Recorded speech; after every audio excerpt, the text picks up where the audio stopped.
پڑھے گا اللہ 1/3 قرآن پاک پڑھنے کا ثواب عطا فرمائے گا۔ اللہ اکبر۔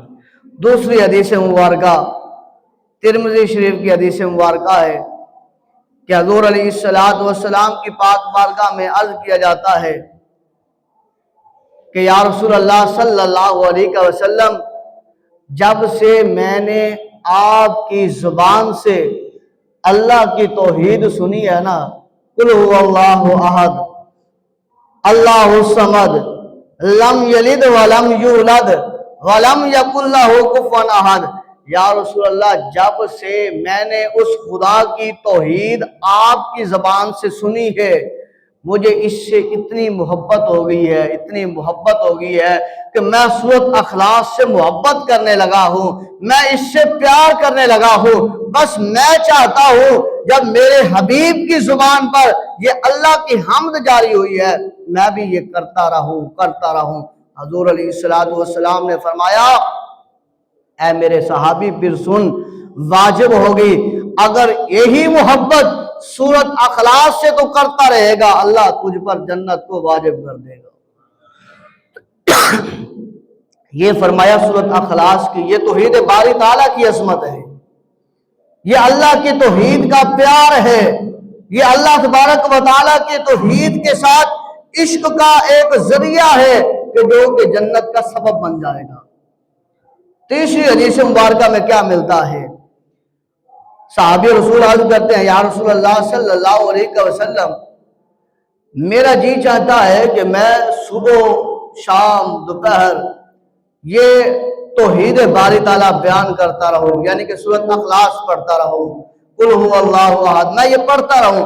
حضور نے فرمایا واجب ہوگی، واجب ہوگی، واجب ہوگی۔ عرض کی گئی یا رسول اللہ کیا واجب ہوگی؟ حضور نے فرمایا جو اس سورۃ اخلاص کو اپنا ورد بنا لے گا، اس سے محبت کرنے لگے گا، اللہ کی توحید سے پیار کرنے لگے گا، اللہ اسے جنت عطا فرمائے گا۔ فرمایا اس پر جنت واجب ہو جائے گی۔ اور پھر توحید باری تعالیٰ میں چوتھی حدیث مبارکہ میں آتا ہے کہ حضور علیہ السلام نے فرمایا، جو شخص سوتے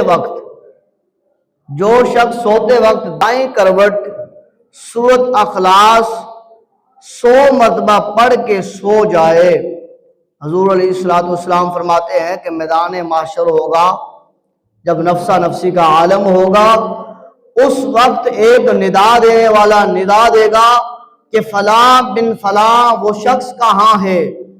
عرض کی جائے گی کہ باری تعالیٰ وہ فلاں جگہ پر ہے۔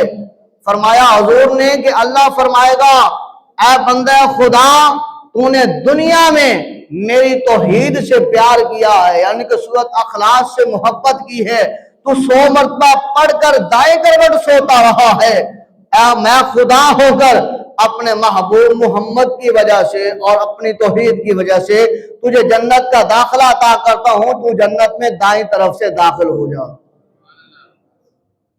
یہ حضور کا فرمان ہے کہ دائیں طرف سورۃ اخلاص پڑھ کے سونے والے کے لیے اللہ تبارک و تعالی جنت کو دائیں طرف سے اس کو داخلے کی جگہ عطا فرما دے گا۔ تو توحید باری تعالی یہ ہر کسی کے لیے ضروری ہے۔ اس کا انکاری بندہ جہنمی ہے، کافر ہے۔ اللہ کی صفات کا انکاری بندہ کافر ہے۔ جو اللہ تبارک و تعالیٰ کی عبادت کا، اللہ تبارک و تعالیٰ کی صفتوں کا، اللہ تبارک و تعالیٰ کی وحدانیت کا اقرار نہیں کرتا نا، وہ بندہ مسلمان مومن نہیں رہتا، وہ بندہ ایمان والا نہیں رہتا۔ اس کے لیے ضروری ہے کہ اللہ وحدہ لا شریک پر ایمان رکھنا۔ اب ہر دور میں بڑے بڑے فلاسفر آئے ہیں، بڑے بڑے جو ہے وہ لوگ آئے ہیں، سائنسدان آئے ہیں، بڑے بڑے انکاری آئے ہیں جنہوں نے انکار کیا ہے۔ اگر آج ہم دیکھیں تو ظاہراً ہم زبان کے ساتھ انکار کرتے نظر نہیں آتے کہ کوئی بندہ ظاہراً زبان کے ساتھ انکار کرے خدا لم یزل کا، نظر نہیں آتا۔ لیکن اگر اور ہیلے بہانے، اگر اور پیکو